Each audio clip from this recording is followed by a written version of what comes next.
10장 35절에서 45절까지 말씀을 봉독해 드리겠습니다.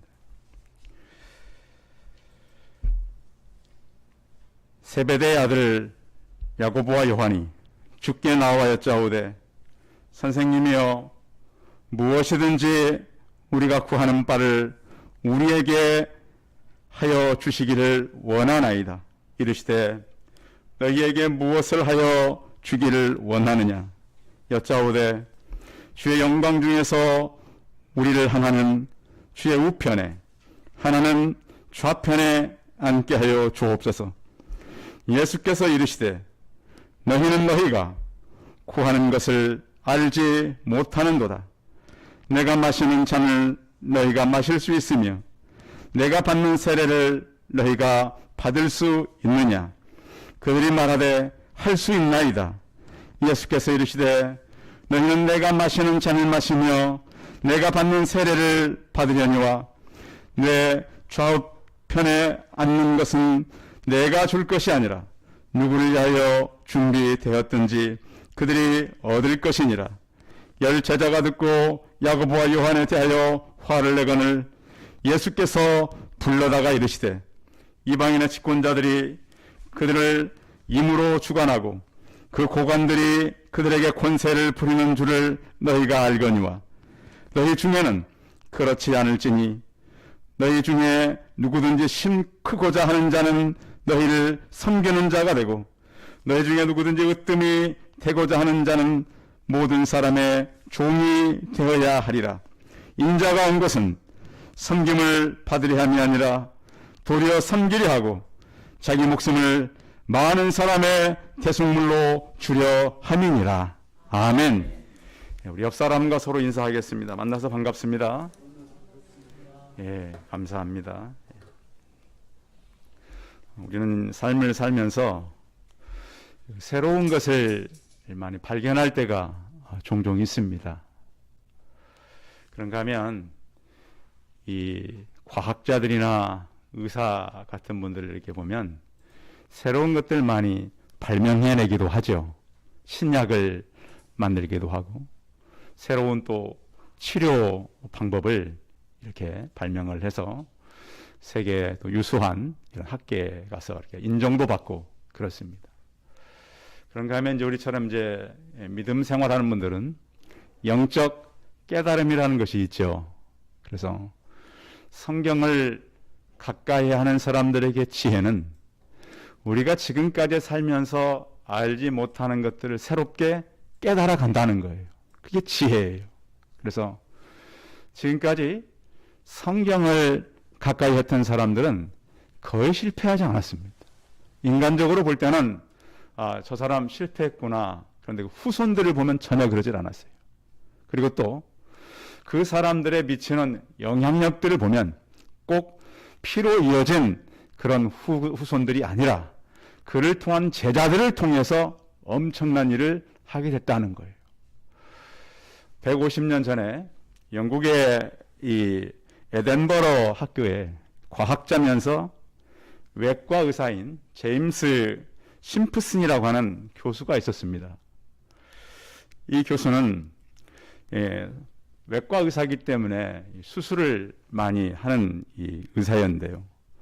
수술할 때면 사람들이 너무 고통스러운 거예요.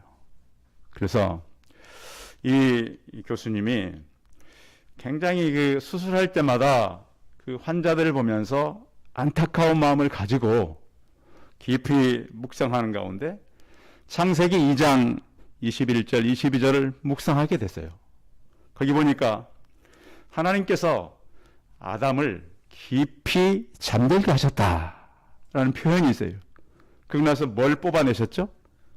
예? 갈빗대 맨살에서 안 뽑아보면 모르시죠?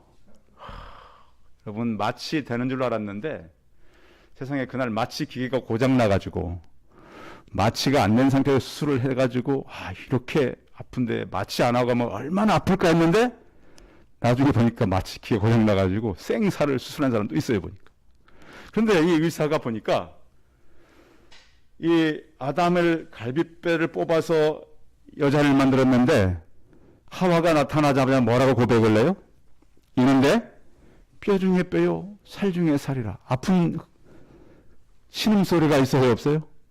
없어요. 그래서 도대체 그러면 하나님은 아담을 어떻게 하신 것인가?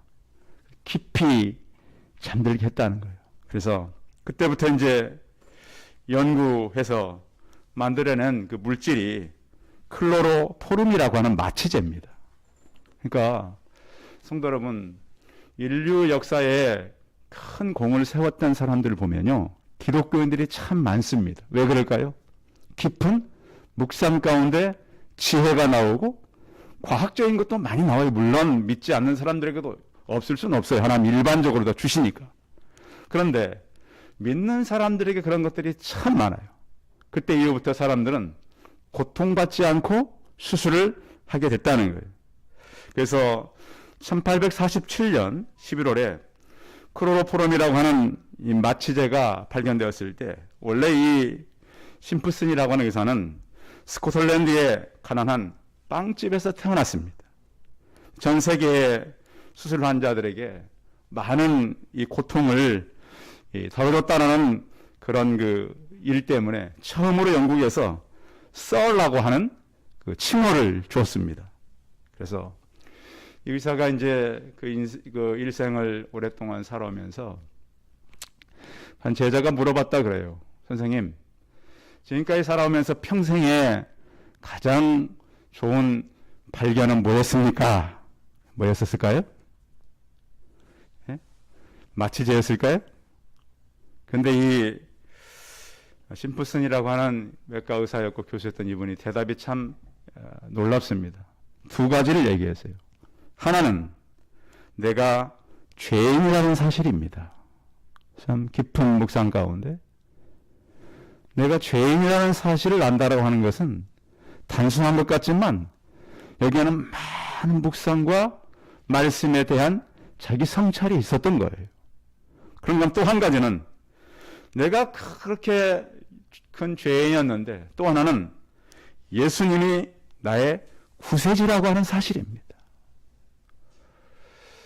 성탄절이 얼마 남지 않아서 사람들은 연말 연시 그리고 또 막 이런 우리 분위기가 뭔가 좀 흥이 나고 뭔가 즐겁고 유쾌하고 이런 것을 찾는 때입니다. 그렇지만 12월은 우리 기독교인들에게는 좀 남다릅니다. 성도 여러분, 여러분의 평생의 자랑이 예수 그리스도가 되시기 바랍니다.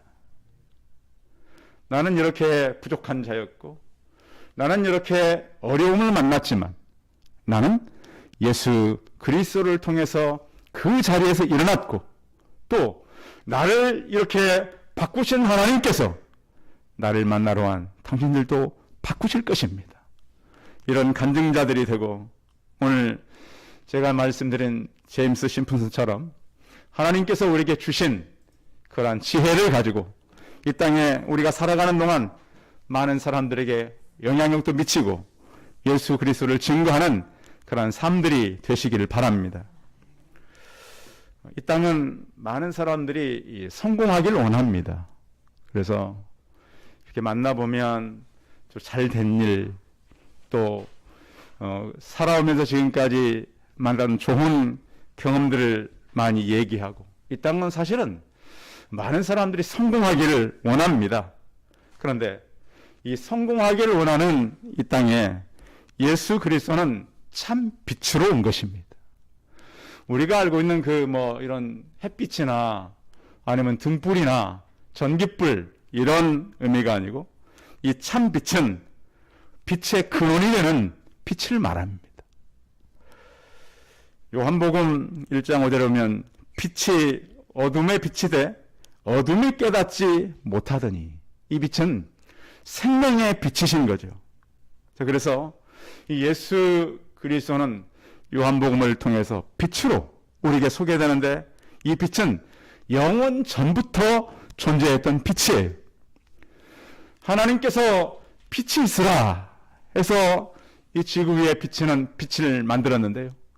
빛을 만드신 빛의 근원자이신 그 하나님 바로 예수 그리스도였다라고 하는 거예요.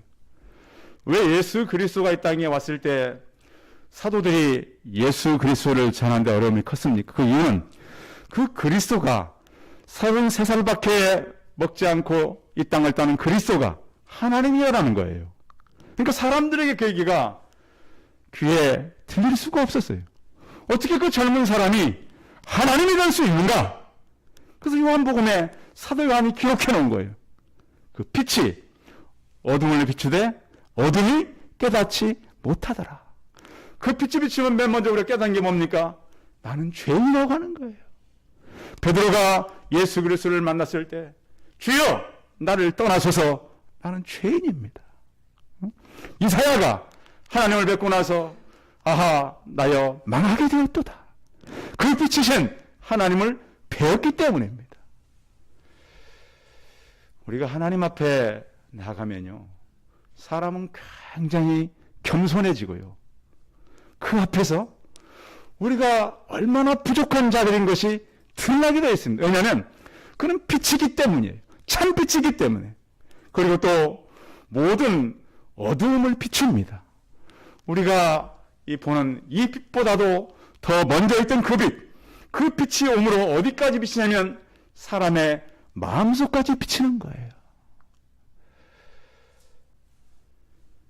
우리가 복음이 얼마나 중요하냐면 빛은요 그 빛을 다시 쫓아가게 돼 있어요. 그래서 제가 어느 결혼식장에 가가지고 한 40년 만에 만난 후배를 만났습니다. 어릴 때 잠깐 교회를 저랑 같이 다녔어요. 고향에. 인생을 돌고 돌다가 드디어 저를 만나고 저를 전도한 우리 구혜란 전사님, 우리 아는 분들 우리 제자들 아니까 그분을 이제 내일 만난대요. 그래서 저한테 연락처를 가져가세요.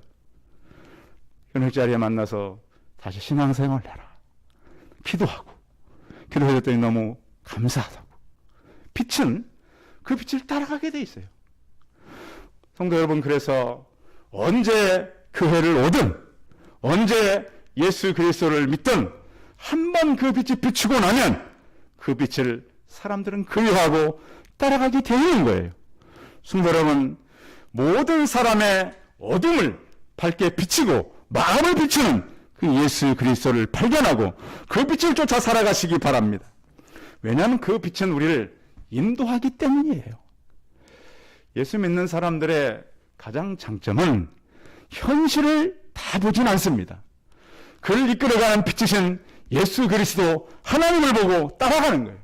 그래서 그분이 우리의 참 길이 되는 거예요. 그분이 우리의 진리가 되고 그분의 우리의 생명의 빛이 되는 것입니다. 그 빛이신 예수 그리스도를 만났던 제자들. 자, 오늘 본문 38절 한번 읽어봅니다. 그 제자들을 만났을 때 예수님께서 이렇게 말씀하셨는데 38절 시작. 예수께서 이르시되 너희는 너희가 구하는 것을 알지 못하는도다. 내가 마시는 잔을 너희가 마실 수 있으며 내가 받는 세례를 너희가 받을 수 있느냐. 아멘. 예수님이 왜 이렇게 말씀했냐면요, 이 마태복음에 보면 오늘 본문보다 조금 더 확대된 사건이 기록되어 있는데요, 어머니가 두 아들을 데려옵니다. 데려와서 야고보와 요한이죠. 예수님, 예루살렘에 올라가시면 이제 뭐가 되는 거예요? 예수님께서 왕이 되는 거, 왕. 응? 왕이 될 텐데 지금 대한민국에 지금 어떻게 보면 대통령이 왕 아닙니까? 지금 난리가 났습니다. 그래서 막 보면 참 재밌기도 해요. 그래서 막 최근에는 막 성경책 들고 교회 가는 분들이 참 많아졌어요. 그래서 저는 그걸 보면서 참 그래, 그렇게 해서라도 저 장면이 저 한 장면이 어떻게 됐건 교회 가는 모습만큼은 하나님 앞에서 아름답게 그렸으면 좋겠다, 그런 생각을 제가 해봅니다, 개인적으로. 그래서 이 두 아들을 데리고 어머니가 왔어요.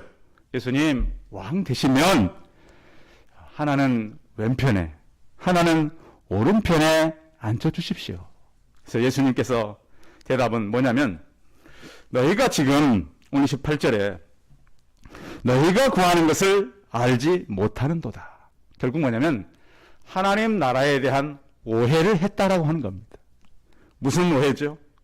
너희는 지금 나에 대해서 이렇게 생각하고 있는데 39절 읽어봐요. 39절도 시작. 그들이 말하되 할 수 있나이다.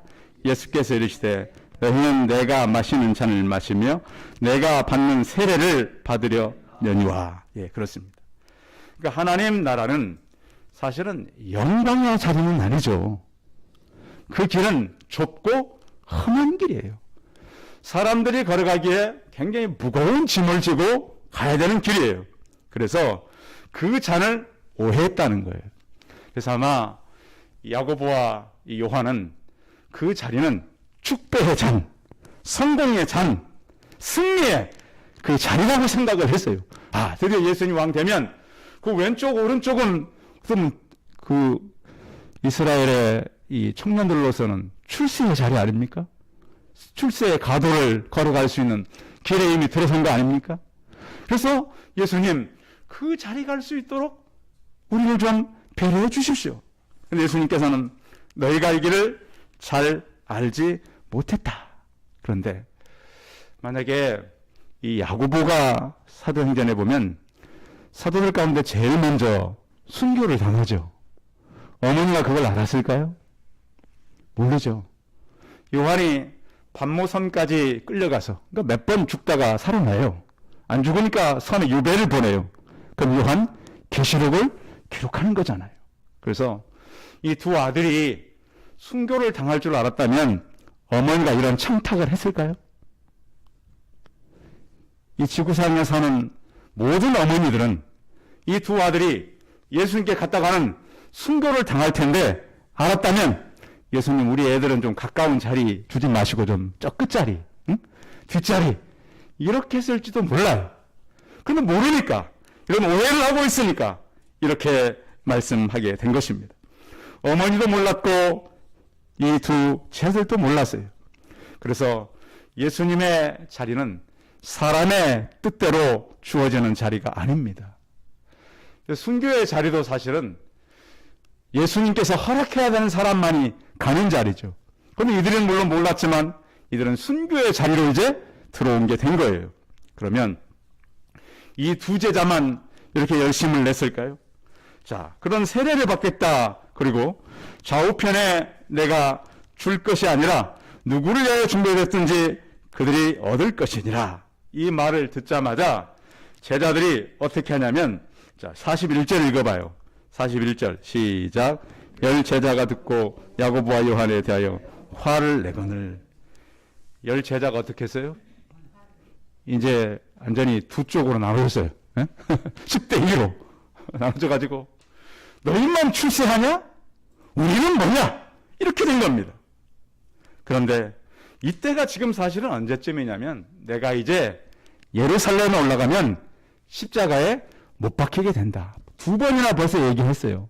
예수님은 3번이나 이 말씀을 하는데 제자들이 이 말을 깊게 듣지를 않았어요. 우리도 보면 내가 필요한 얘기는 쉽게 들리지만 정작 내게 중요한 얘기는 잘 안 들릴 때가 많아요. 제자들도 그랬어요. 내가 예루살렘에 올라가면 왕이 되기 위해서 올라가는 것이 아니라 십자가에 못 박혀서 죽기 위해서 올라가는 것이다. 근데 그 얘기는 듣지 않고 야, 이제 올라가면 우리는 왕 옆에서 한 자리씩 할 수 있겠구나. 그런데 예수님은 그 자리는 왕의 자리가 아니라 이제는 종의 자리로 가야 된다. 자, 그러면서 42절에 이렇게 말씀해요. 42절 읽어봐요. 시작. 예수께서 불러다가 이르시되 이방인들의 집권자들이 그들을 임으로 주관하고 고관들이 그들에게 권세를 부르는 줄 너희가 알거니와. 자, 너희들이 알다시피 이방의 왕들은 사람들 앞에 군림하는 것이다. 군림하는 것인데 너희는 어떤 자세로 이제 나랑 같이 사역을 해야 되냐면 44절이죠. 44절 읽어봅니다. 시작. 너희 중에 누구든지 으뜸이 되고자 하는 자는 모든 사람의 종이 되어야 하리라. 아멘. 예수님께서 지도자가 되는 것, 으뜸 되는 것, 그것에 대해서는 만류하지 않으셨어요. 좋다. 너희들이 이 땅에 지도자들이 되고 높은 자리에 있는 것은 나쁜 것이 아니다. 그런데 중요한 것은 너희들이 그 자리가 그곳에 가서 섬김의 자리로 가야지 섬김을 받는 자리가 아니다. 어느 자료를 보니까 어느 군인 얘기 하나를 설명해 놓은 게 있는데, 부대에 보면 하사관 그 계급이 있잖아요.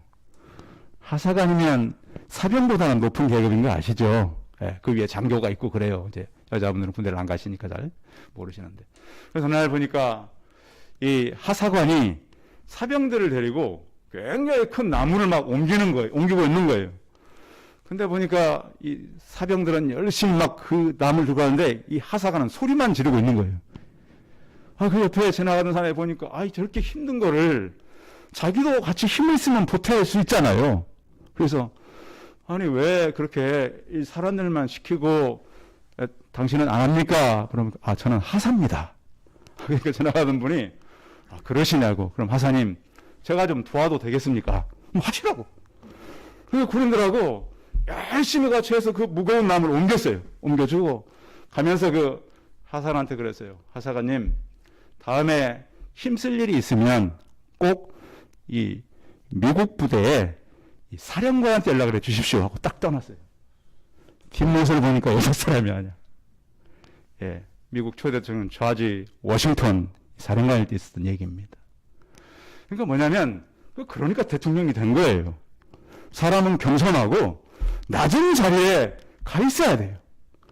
섬김받는 자리, 영광의 자리가 아니라, 하나님 우리가 낮은 자리에 있을 때, 그렇다고 또 내가 나중에 낮은 자리 가면 높이 가겠지, 그런 계산 속에서 가라는 것이 아니라, 우리가 스스로 예수 그리스도의 모습을 닮아서 그런 자리로 가서 서라고 하는 것이에요. 그래서 우리가 방법도 좋아야 되겠지만 목적도 좋아야 돼요. 방법만 좋아서는 안 되고 목적도 똑같이 좋아야 하나님께서 원하는 그런 일을 이룰 수가 있게 되는 것이죠. 사도 바울이 우리에게 뭐라고 얘기합니까? 그는 모든 사람에게 자유하였지만 스스로 모든 사람의 종이 된 것은 많은 사람을 얻고자 해서 그렇습니다. 유대인에게는 내가 유대인 된 것은 유대인을 얻고자 하며, 율법 아래 있는 자들에게 내가 율법 아래 있지 아니하나 율법 아래 있는 자 같이 된 것은 율법 아래 있는 자들을 얻고자 하며 그랬습니다. 그는 로마 시민권을 가진 사람이었지만 시민권자들처럼 살질 않았어요. 그의 직업을 가졌고 텐트를 만들면서 복음을 전했고, 또 그의 어떤 이 사도 바울도 타고난 능력이나 리더십이 강해서 그 많은 일들을 감당한 것이 아니에요. 겸손히 섬겼기 때문에 그래요. 그럴 때 브리스길라와 아굴라 같은 자기 목숨이라도 내놓을 수 있는 그런 사람들을 만나게 된 것입니다. 예수님의 길은 어떤 길입니까? 종이 되어서 섬기는 일입니다. 예수님은 만왕의 왕으로서 이 땅에 오셨습니다. 천지를 창조하신 하나님이십니다. 우리 인생의 모든 것을 주관하시는 주관자십니다. 그분이 사람의 몸을 입고 이 땅에 오신 것이 바로 성탄절 아니겠습니까? 세상의 집권자들은 어떤 사람입니까? 그 당시에 로마의 헤롯은 이스라엘 백성을 어떻게 다뤘습니까? 강한 힘으로 사람들을 억압하고, 심지어 자기 자신의 이익을 위해서는 자기 가족도 다 죽이고 자식도 죽이고, 자기가 이 분봉왕의 역할을 감당했던 바로 헤롯 대왕 아닙니까? 그래서 이방인들의 집권자가 어떤 사람들입니까?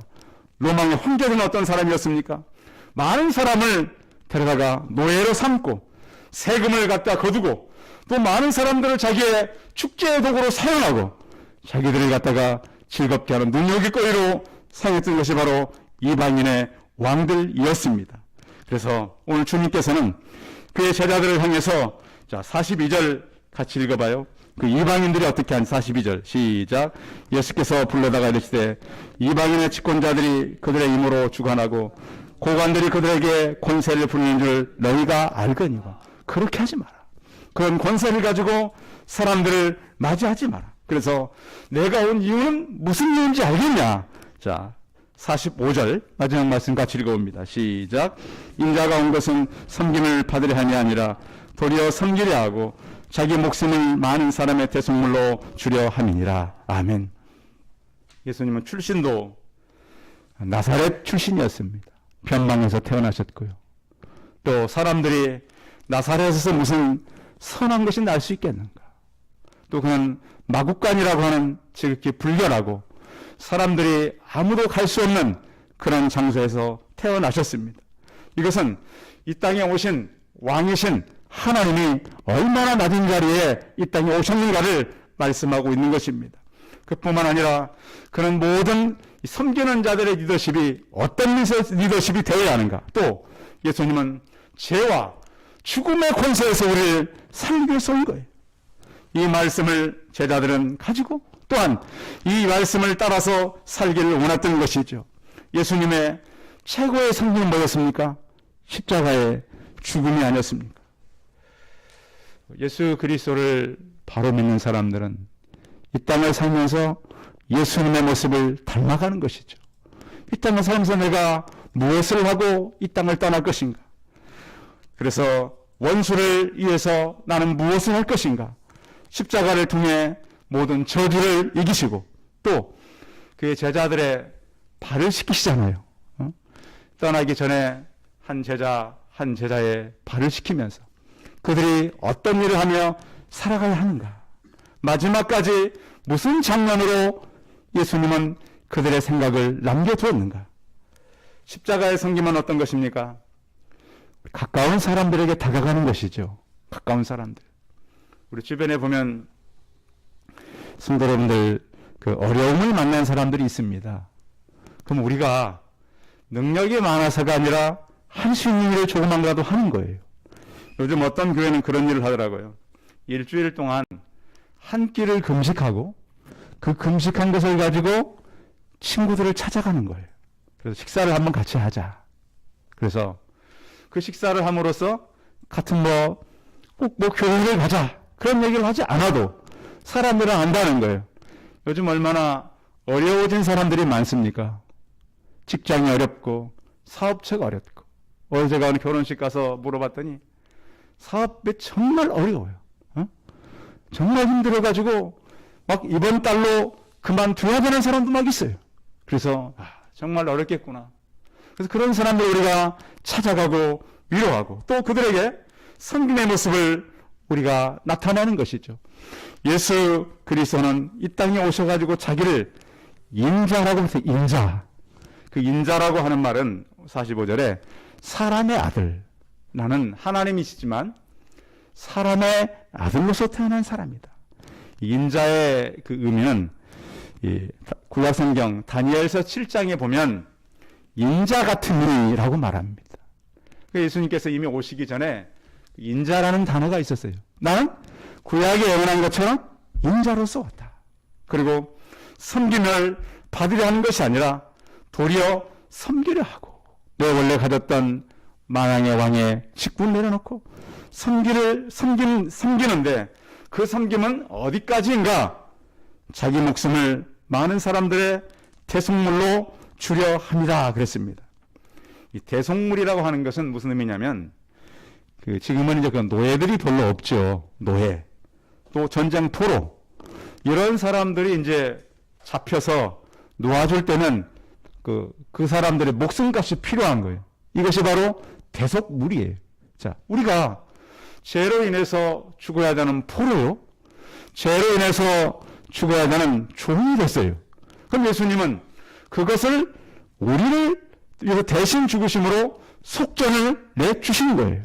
그래서 우리는 살아났고 그 안에서 빛을 보았고 자유를 얻은 거예요. 오늘 성경에도 보면 인자에 온 것은 자기 목숨을 많은 사람의 대속물로 주려 함이라. 이 많은 사람이라고 하는 표현은 많은 사람을 대신해서 이것은 이사야서에 나오는 표현이에요.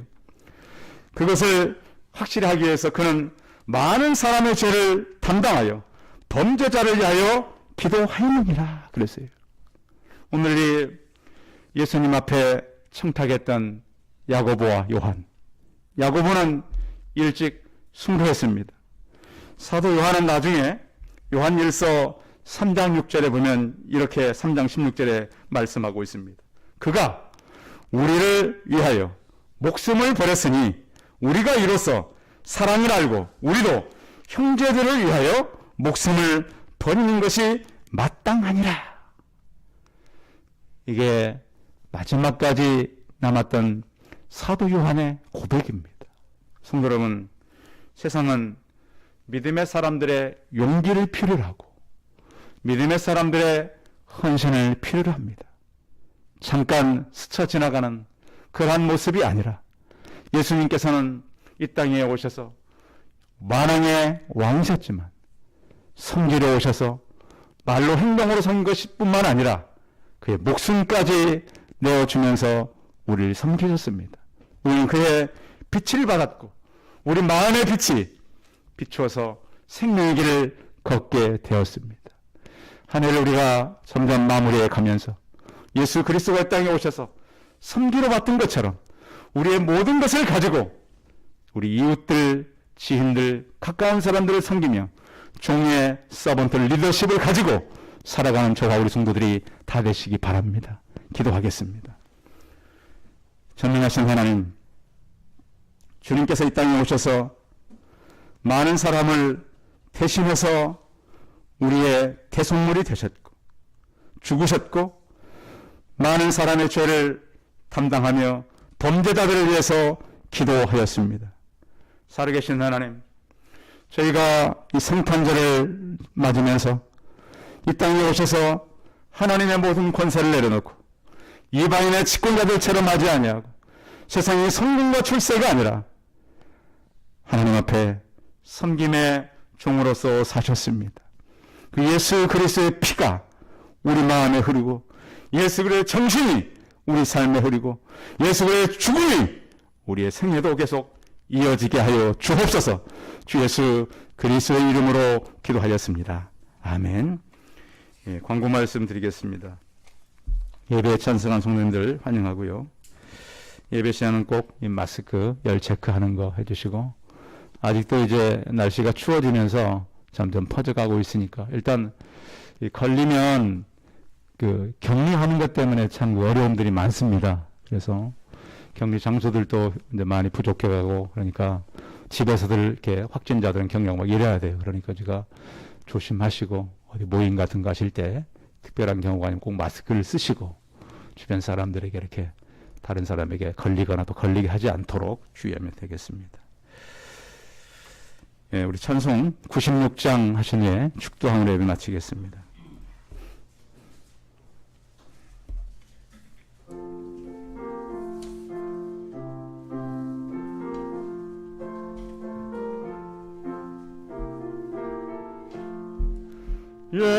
예수님의 누구신가 우는 자의 위로와 없는 자의 풍성이며 천한 자의 높음과 잡힌 자의 노임되고 우리 기쁨 되시네.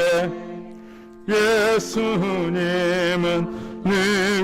누구신가 약한 자의 강함과 눈먼 자의 미치시며 병든 자의 고침과 죽을 자의 부활내고 우리 생명 되시네. 예수님은 누구신가 주한 자의 정함과 죽을 자의 생명이며 죄인들의 중노와 멸망자의 구원되고 우리 평화 되시네.